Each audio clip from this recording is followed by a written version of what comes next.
আসসালামু আলাইকুম। কেমন আছেন? আশা করি সবাই ভালো আছেন।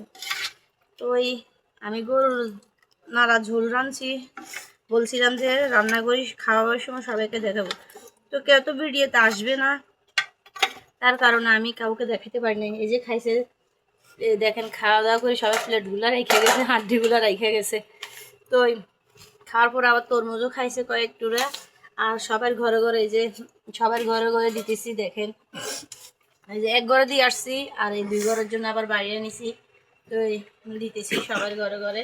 তো আমি বলছিলাম যে আপনাদের মাঝে শেয়ার করব, তো শেয়ার করতেছি। আজ এখন রাত্রে মানে সবাই মিলে নাস্তা করতেছি। রুটি দিয়ে সাদা রুটি বানাইছি। এই দেখেন রুটি বানাইছি সাদা, মানে সবাই খাওয়া দাওয়ার পরে এগুলো রয়েছে। 2 গিরিস্তরে দিবার পরে আর যা থাকে ঘরে খাবে, নাহলে তো নাই। তো কালারগুলো কেমন হয়েছে নালা ঝোলের আর কীরকম হয়েছে, আসলে সবাই আমরা গ্রামের মানুষ একে অপরকে দিয়ে খাই। তো আপনারা সবাই কমেন্টে অবশ্যই জানাবেন। তো সবাই ভালো থাকবেন, সুস্থ থাকবেন।